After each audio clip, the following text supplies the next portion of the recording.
Hey, welcome back to the Nonprofit Renaissance. Hey. The conversation continues. Man, we're being more human, Colin. Yes. And I know that's difficult for... Well, it's good for you. It is. It's difficult for a guy like you, though, that, that's so, how can I say this?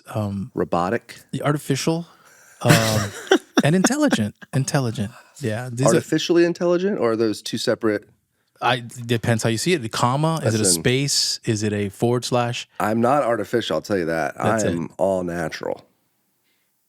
And we'll be right back after this break from our sponsor. Hey, we're back with Justin Price. Justin, we kicked things off talking about the importance of AI. Welcome back. Thank you. I know we left it kind of with, we know that we're kind of creating a god with AI, and what are we supposed to do with that, In capital G, little g God, it's filling a void, it's accelerating things, it's all knowing, it's all There's present. some of you that your heart's beating, your heart's racing a little bit right now. Say, you hear that what? language, like, wait, hold on, what in the world? And in the context of, our agency serves nonprofits, so our listeners are either C-suite leaders or the leading businesses that support and serve nonprofits. So in that world, Justin, what's the impact? What's the overlap? Is there a place? Yeah, there's some super applicable stuff. I'd love to get into answering some very applicable questions of AI. I think talking about this future dystopian world, or even talking about what kind of crazy possibilities can happen over the next couple of years,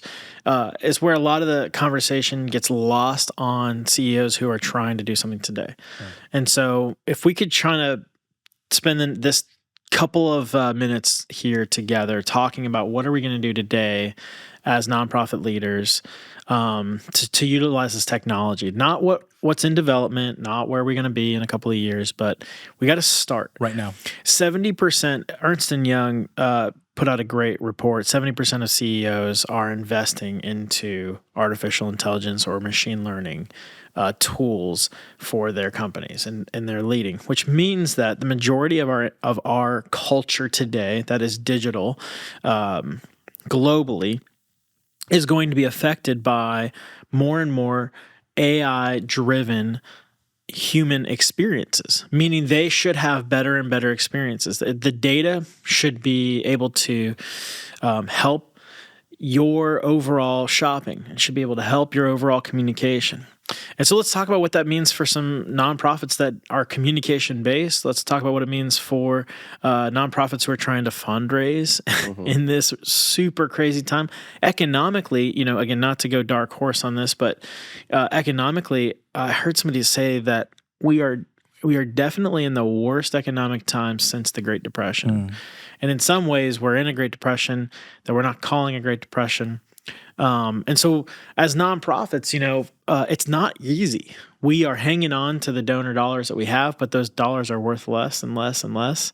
We are trying to do more with less every day. And that's not really a new story for most nonprofits. It's not even a new story for really great, for-profits that are doing world-changing things. So creating more with less is something that it's a problem we've been solving at Verse for nonprofits for a long time, putting in good systems, using technology as we've developed from just a traditional creative agency to a marketing and to a marketing technologies company, and to now to focusing in on AI integration and solving those problems using AI for nonprofits. It's been a really cool transformation of how to get more with less. Justin, you've been working on, doing some R&D, obviously not an early adopter, like you said, but an adopter and been in the space for a long time now, and we'll get into some of the fundraising on the next episode because there is a transfer of wealth happening. Although it's the Great Depression 2.0, there's a transfer of wealth that's coming in the $30 trillion generationally, right? From boomers to millennials, that the money's there. So nonprofits looking to engage, to activate those resources, there are ways to ethically do that, to actually cast the vision, and how does AI play into that? So we'll get into that probably in the next episode. For today, to answer your question, to go back to the right now, not the what if. Engagement. What are we doing today? Volunteer engagement, community engagement. How can AI be used to improve community engagement and outreach for the nonprofit of our listeners today? Well, with most nonprofits, we have two groups of people we're talking to. One is the donor base that helps support and fund it. The other one is the program base. So this is the people that the program is intended to reach. If you're a church, that might be like, we're trying to reach people who don't know God. If we're donors, we're looking for people who are bought into that mission. Two very different messages, right? You're not going to be putting out a message to one of them saying, can you give to us when you don't even know God, right? So usually very different calls, different people overall. That's pretty true for almost every nonprofit. And the one thing that's consistent there is excellence will always attract excellence. So whichever way you do engage with either group, we have to do it the very best we can. And this ship is sailing. We're already experiencing, we are so fatigued with bad technology because we have all been the original test case for technology for the last 20 years. We've been the original test case since dial-up internet. And with every single piece of this, as it develops, our attention span, our willingness, our patience with bad technology gets smaller and smaller as we have more of it in our lives. And so what I'm saying for most nonprofits, applying early on today to either one of those organizations is starting to use AI to create better human experience. And if you could just say, hey, AI is this big magic box and everyone's talking about it and there's so many different facets of it. It is a massive beast, right? But what are we going to do? We're going to start with just seeking out how to create better human experiences to be as excellent as we possibly can afford. We may not, so most organizations, large organizations, Fortune 500s they're hiring development teams today, right? They are hiring full-on marketing technologists to utilize this to communicate. If your organization is going like, oh, I can't hire a team like that. I hardly even have one marketing director, one communications director, or a small team I definitely can't start to pay these $500,000 salaries. You can hire people to start to build the tools that you need that your team can run. And it's there today. So we're already doing this. And basically what it would look like in layman's forms is like, you would take your large language model like ChatGPT. Most people are familiar with that now. And you go like, I've used it. It's cool. But you haven't started to even touch the power of what it has. But an architect who could create a really great prompt can start to use it really, really well. And if you can start to create a full custom GPT and you can load that GPT with a ton of information about your organization, one of the easiest things you can start to do to create an excellent experience for both is accurate information loaded in can be spit out accurately through a chatbot. So that's probably your easiest thing is like you can create great customer service and communication. You can engage really, really well. That's probably the number one usage that we're applying today and people right now.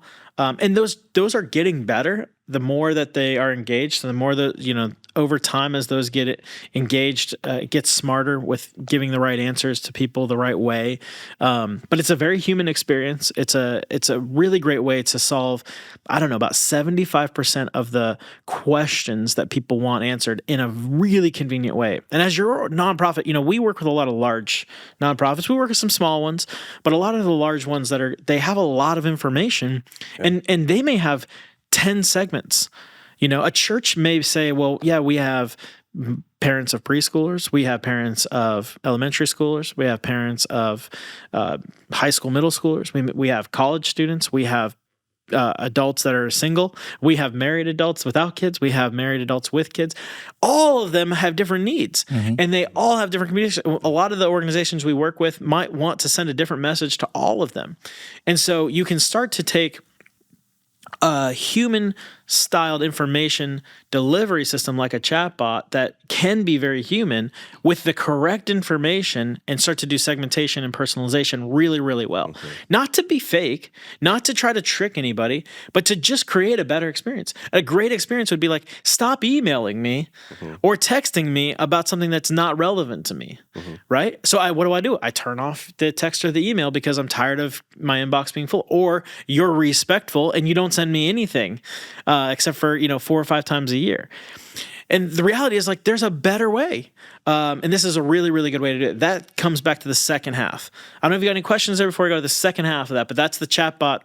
Yeah, the chat. And let's break this down for listeners, because I know we've been working on this. We've been Colin, myself, diving deep into. One is there's the chat GPT element of it, which is the chat is the conversational. I think most people nowadays are treating it like a Google search, right? They start this, it's the new Google search, which is at its foundational level. It's entry. That's like the entry, but leaves the actual GPT part, which stands for Generative Pre-trained Transformer. Okay, so Generative Pre-trained Transformer.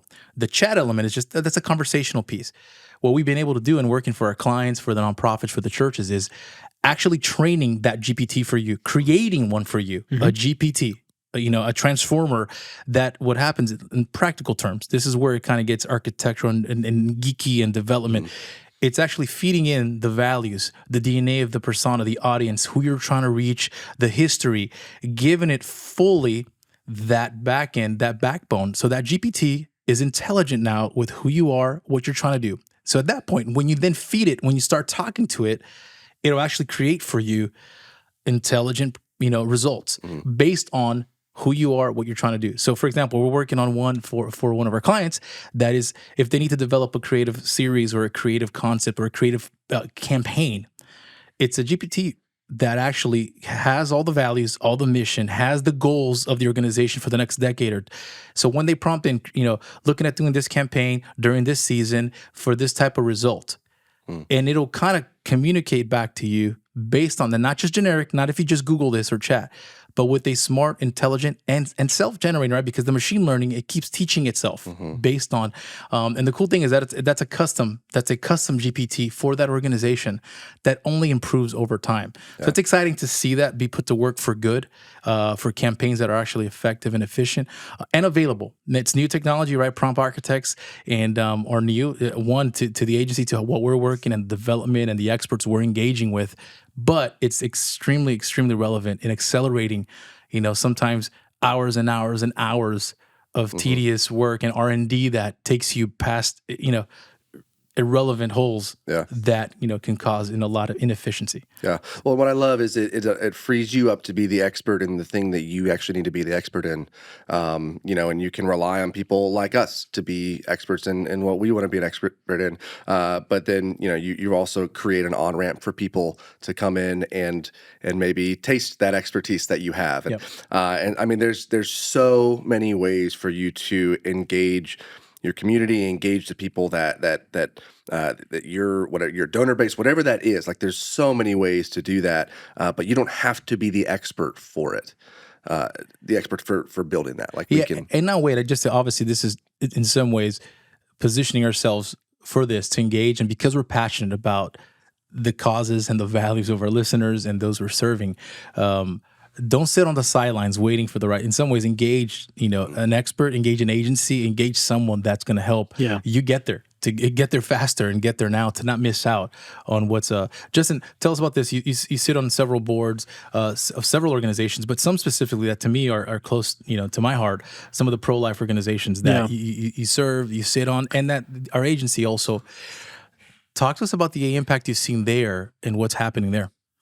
Well, I think that's a great example of the chatbot integration. So we can load it with a conversation. We can have that conversation, and we can get somebody to a nurse right away.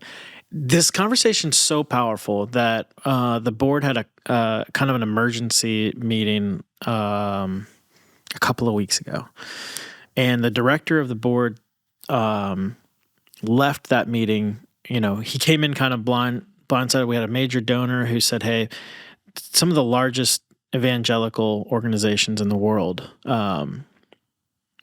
Evangelism Explosion, Wycliffe Bible Translators, the Jesus Film, I think they might call that the Jesus Project. A few of them had come in and showed this donor how they are using AI to do exponentially more. And that donor called me up and said, hey, Justin, I think it's time that we push through. One of our conversations in the budgeting for that was, hey, I think we need to start investing into some more digital staff. And so, like, with a board where I'm definitely on the younger side of the board, and that's probably not going to be, uncommon for most elder boards or for most nonprofit boards, that they have older people who are not necessarily like getting their hands dirty with this cutting edge technology at this point. But we had a great conversation about how, basically like the technology is here where we can serve people with a digital clinic first. And we had been looking for properties. We had been looking for land for a couple of different things that we had wanted to do within this board for years. And the door just kept getting shut. And this guy, one of the most wise men that I know, incredibly successful entrepreneur, has built multiple businesses, sold them, gives almost everything he makes away. He's like, all I can say is that maybe God keeps closing these doors because we're supposed to be doing something that's exponentially a lot bigger than the footprint of a building or a parcel of land. And the only thing I can think of it would be digital, but the digital thing hasn't been very good. HIPAA compliance is a big problem as far as clinics go when you get into medical services. And so we're just now breaking through a potential opportunity in which we can do lead generation with a clinic, with like a virtual clinic, and then we can actually help get people into a physical clinic. We are breaking through technology barriers that really have been slow and resistant in all of this within medical since COVID. And so that breakthrough for HIPAA compliance is opening up the doors for some pretty incredible things. And so one of the ways they're able to use this is to go, hey, we can serve anybody 24 hours a day, 7 days a week with a full virtual clinic. And then we can have standing by nurses. Now, we've been working on this for a couple of years. The game changer, because this isn't new technology, to be able to have telemedicine. The game changer, though, is that we can now service. So the bottleneck was training, developing, and coaching. Also being able to counsel those nurses through the challenging job of being a virtual clinic nurse. It's a very limited amount of nurses that can actually handle that job. It's a very difficult position to be in when you're talking to somebody who is, calling in wanting an abortion. And so these pro-life clinics are very much bottlenecked with staffing. And so if you could now answer questions and help give a great experience, by the way, like, the abortion community is doing this and spending hundreds of millions of dollars doing this. So this isn't like something we have an option to not to like just stick our heads in the sand. And that's the case for a lot of nonprofits. But we've got to say, hey, we now have the technology where we may have a bottleneck with staffing, with nurse staffing and staffing these kind of nurses.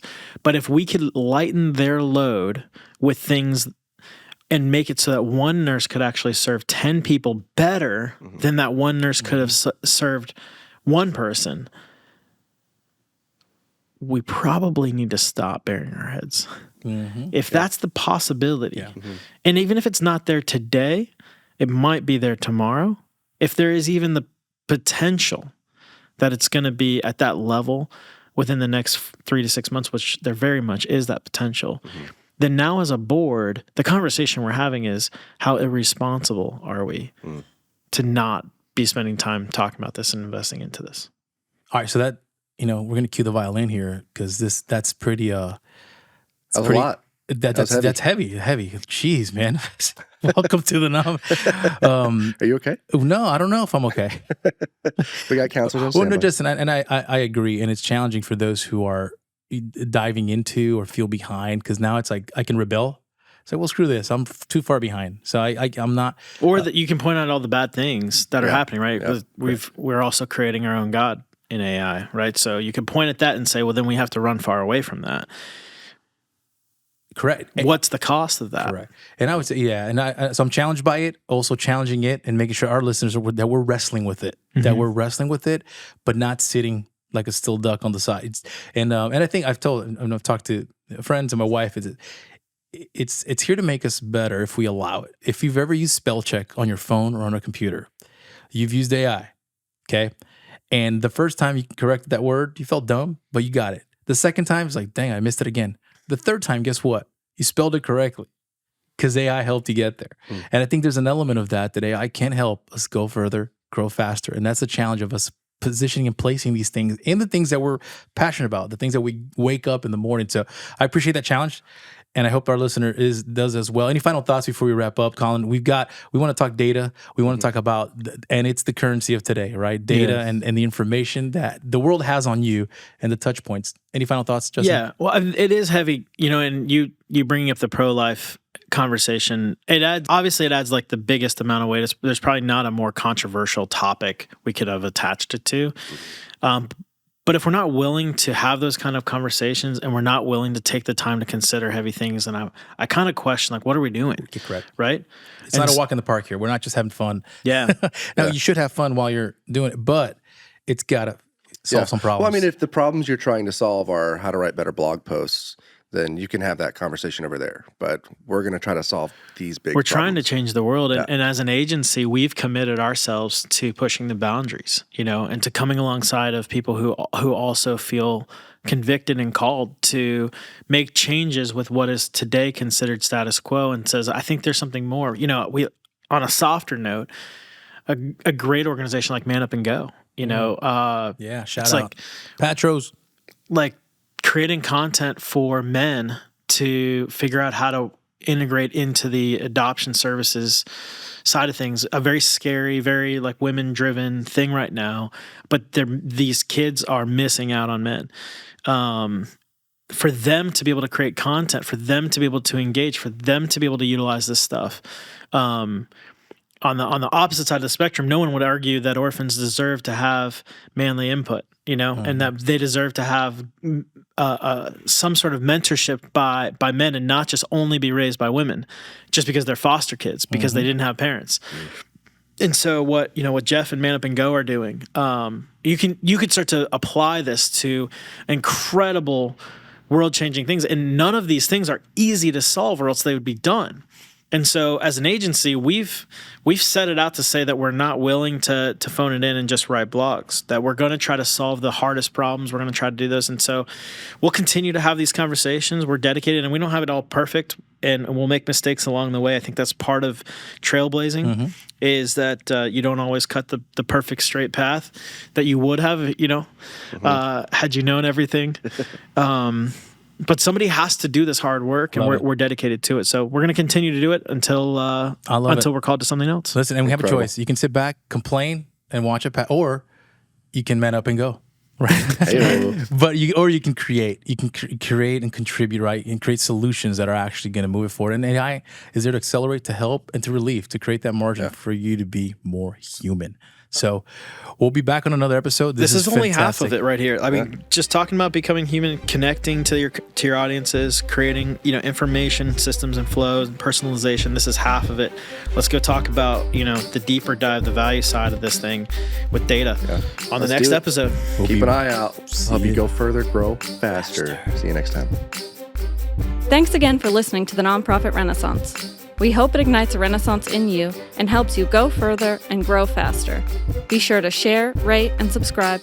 And if you'd like to recommend or be a guest on our show, send us an email at podcast@versecreative.com.